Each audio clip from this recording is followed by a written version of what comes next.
Acorda, sucupira!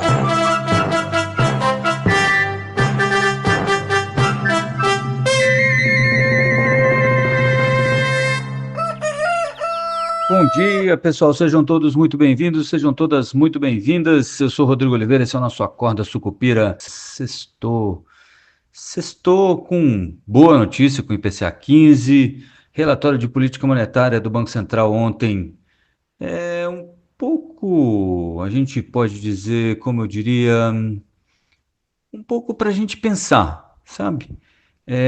O relatório de política monetária agora é o que substituiu ali aquele relatório trimestral de inflação, o RTI, né? Vai continuar a ser trimestral, etc. e tal, mas como mudou a ideia, né, da meta de inflação para 18 meses, aquela coisa toda, mudou o relatório. Agora é o relatório de política monetária e ele está indicando um crescimento um pouco mais baixo, né? E você pensa, nossa, mas que coisa, né? É, mas isso pode ser também uma sinalização de que, para o Banco Central, a economia já está arrefecendo, então a gente não precisa subir tantos juros. Isso vai um pouco na linha do que eu estou defendendo aí. Inclusive, vocês vão ver um pouco dessa conversa na newsletter de hoje no Acorda, no Esquina Sucupira, mais tarde com a inauguração e o lançamento da carteira arrojada, né, do Esquina Sucupira, carteira recomendada para perfis arrojados, que eu incluí ali um ETF de pré-fixados, né, uma conversa que a gente teve aí em uma das nossas lives no YouTube, se não me falha a memória, foi uma pergunta do Carlos, se já era o momento para pré-fixado ou não. Eu acho que para quem já é arrojado, colocar um pouquinho de pré-fixado na carteira pode ser um bom negócio, principalmente se o duration, né, se a média de prazo de vencimento e o duration mesmo da carteira ficar ali próximo de 2, 3 anos. Então, eu estou colocando ali o IRFM 11, que tem como média de vencimento 2 anos ou mais, mas sempre fica próximo de 2 anos, o que traz uma volatilidade baixa, mas que fica bem onde eu acho que o juro vai sentir mais essa mudança de postura do Banco Central quando ele começar a falar sobre, olha como a economia não está andando tão bem, então a gente pode começar a cortar juros, né?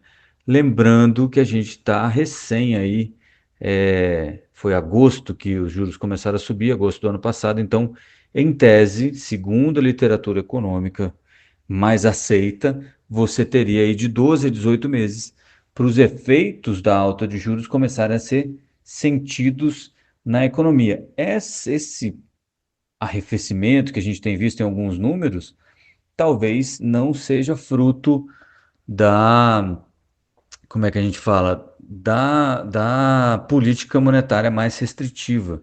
E aí, se você parar para pensar no ano que vem, 2026, né, que o pessoal está aí achando que vai ser, né, um PIB já prejudicado por essa alta dos juros, aquela coisa toda, tem que lembrar que tem algumas coisas que estão acontecendo que devem, já falei sobre isso, devem pressionar um pouco o consumo. E isso deve manter o PIB com um viés de alta, assim, um PIB mais forte do que o pessoal está pensando e, consequentemente, uma inflação mais forte, apesar do IPCA 15 ter vindo extremamente não, mas razoavelmente abaixo das expectativas, né? Veio 0,64, a expectativa era 0,69, então veio abaixo da expectativa, mas quando você pega ali, eles têm umas médias, né, que o pessoal faz várias contas, etc e tal, os 3 meses anualizado e dessazonalizado, aliás, sazonalizado, né, você coloca aí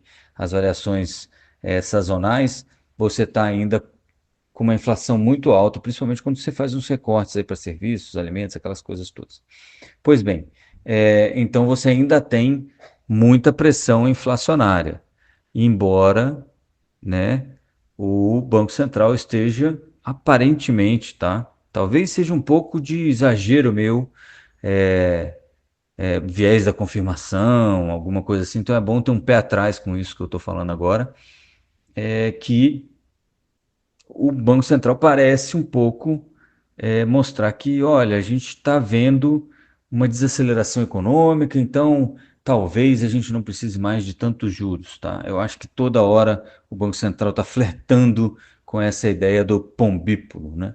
Bom, por que que eu estou falando isso? Porque apesar da restrição da política monetária, né, dela ser mais restritiva, você tem todo aquele esforço do governo para que haja muito dinheiro circulando, né? O governo aceitou aquela mudança no FGTS para o pessoal que fez o saque aniversário, que deve colocar aí na economia mais 12 bi, está trabalhando para aumentar aí as margens, os limites do Minha Casa Minha Vida, está trabalhando, acabou de lançar o crédito consignado para o pessoal do setor privado, tem aí a isenção para quem ganha até R$ 5.000, e tudo isso vai liberando dinheiro para as pessoas gastarem.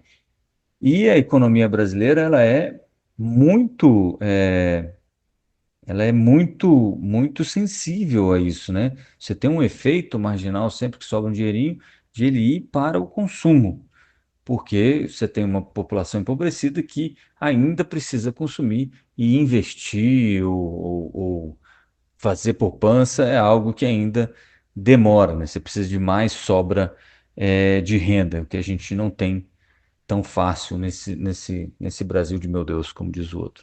Então você tem esse momento que acabou sendo bom, né? Ontem os juros cederam em função dessa história do relatório de política monetária, então os juros longos, juros curtos, todos cedendo, o que corrobora um pouco da minha ideia de que você vai ter aí, principalmente na ponta curta, um fechamento da curva assim que o Banco Central eh, anunciar a parada da alta de juros e começar a dar dicas de que vai começar a cortar tão rápido quanto ele conseguir, né? Que eu acho que é a postura que o nosso querido Galípolo vai assumir.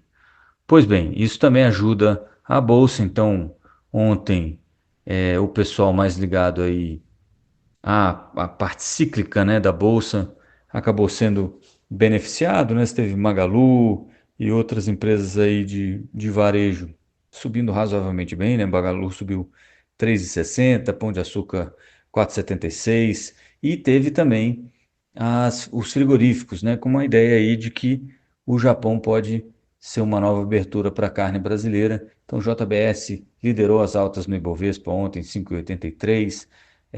Minerva subiu 4,84, Marfrig subiu 3%, então tudo isso ajudando a bolsa a subir. Além disso, Petrobras e Vale acompanharam aí a alta do minério de ferro, do petróleo e do minério de ferro, respectivamente, e também registraram ganhos nesta quinta-feira. Para hoje é um dia mais de só finalização da semana mesmo, nada de muito importante, saiu o GPM, mas mesmo assim nada que deva mexer muito com o mercado. Ontem circulou uma notícia de que o governo teria indicado o Guido Mantega, né, para uma posição na Eletrobras, isso ainda não está confirmado, mas confirmou a indicação de alguns membros para o conselho que são bastante, não confirmado, mas assim, o governo também não negou, e esse parece ser mais certo, alguns membros do governo que devem ficar aí no conselho da Eletrobras, né? O Guido Mantega ainda não confirmado, estamos esperando, né? Isso acabou atrapalhando um pouco, mesmo assim, a Eletrobras fechou em alta no dia de ontem, tá? Então, assim, ainda tem muita coisa para aparecer, né? Ainda tem muito ano pela frente e, e o Lula ainda está brigando por uma recuperação aí na popularidade dele para poder disputar a eleição de 2026. Eu não faço parte dessa turma que acha que o Lula não estará na eleição de 2026. Eu acho que tudo que ele tem feito indica que ele ainda vê ele próprio como o melhor nome, como o nome mais competitivo da esquerda por uma eleição majoritária presidencial em 2026, tá? Então, acho que ainda é muito cedo para contar o, o Lula fora da, da disputa eleitoral em 2026, que é um dos gatilhos de bolsa que o pessoal tem visto. Então, mesmo assim, bolsa subiu em função dessa ideia de que os juros podem ficar um pouquinho mais baixos. Subiu 0,47, 133.148 pontos e continua aí o Ibovespa tendo um ano positivo, né? Você vê até agora, desde o começo do ano, 10,70 de alta para o principal índice da Bolsa Brasileira. Beleza? Segunda-feira a gente se vê novamente no Acorda Sucupira e terça-feira voltamos às nossas lives no YouTube. Normalmente posso confessar para vocês que já estou com saudades. Aliás, acho que foi a Marina deixou uma pergunta sobre inflação nos Estados Unidos, né? Tem duas coisas, tem uma coisa sobre a inflação nos Estados Unidos. Por que que há essa expectativa de uma inflação mais alta nos Estados Unidos? Em função das tarifas, né? E ontem também teve muita conversa sobre tarifas, o Trump anunciou a tarifa de 25% para a importação de veículos, e isso, obviamente, é aquilo que a gente fala, não tem como você. Algumas coisas que você importa, e a maior parte delas, é porque você não é muito eficiente fazendo essas coisas no seu próprio país. Então, a hora que você tarifa isso tudo, você não impede a importação, mas você sobe o preço automaticamente. Então, no curto prazo, o que você tem é sim uma inflação. E no longo prazo, no médio e longo prazo, você tem uma queda no crescimento, né? Você tem um desaquecimento econômico. Então, você tem um cenário aí que pode vir a ser uma estagflação, né? Que é uma inflação sem crescimento econômico. Mas isso a gente vai ter que esperar algum tempo, até o Jerome Powell falou sobre isso depois da última reunião aí do FOMC, né, que é o Copom americano lá do Fed, é, falando que a gente não tem como precisar, né, pelo menos o Fed não tem, e se o Fed não tem, quem sou eu, né? Como precisar, como se dá essa transmissão em função das tarifas e que a gente vai ter que esperar para saber qual é a tese vencedora sobre esse assunto, né? Se você vai ter mais inflação e menos crescimento, se você não vai ter inflação e o crescimento também não vai ser atrapalhado, mas a corrente majoritária hoje acredita que você vai ter sim inflação nos Estados Unidos um pouco mais alta e uma queda de crescimento, né? Mas, assim, obviamente o Trump, né, assim como o Lula aqui, é um presidente populista, e se ele vir que essas coisas estão fazendo com que ele perca apoio popular, ele pode dar um cavalinho de pau, e ele é menos aguerrido que o Lula, ele é menos ideológico que o Lula. O negócio dele é fazer as coisas andarem, né? Então, ele não vai ficar preso a uma ideia ou outra. Pelo menos é assim que foi no primeiro mandato dele e a carreira dele como homem de negócios. Ele muda de direção muito rápido, o que torna ele mais difícil de ler, inclusive, mas pode ser um benefício para o americano, porque ele pode se dar conta rapidamente de que algo não está indo para o lado que ele gostaria e dar um cavalinho de pau e mudar tudo rapidamente, né? Obviamente que você não muda um país de forma rápida, mas é o mais rápido possível seria com ele, na minha opinião. Beleza? Então eu vou ficando por aqui. Boa sexta-feira. Não esqueçam, 5 horas da tarde, eu solto aí a nossa terceira carteira recomendada Esquina Sucupira de ETFs, que é a carteira para o perfil arrojado. E tem uma notícia boa, porque assim, apesar de ela ser mais arrojada, a volatilidade esperada dela não ficou muito acima da moderada, né? Então, aqueles que são moderados deveriam dar uma olhadinha nessa carteira mais arrojada para ter uma noção aí se aguenta ou não aguenta o rojão, na esperança de ter uma rentabilidade ainda mais alta. Eu explico também um pouco sobre como é que eu vejo essa rentabilidade, como é que eu calculo a rentabilidade das carteiras.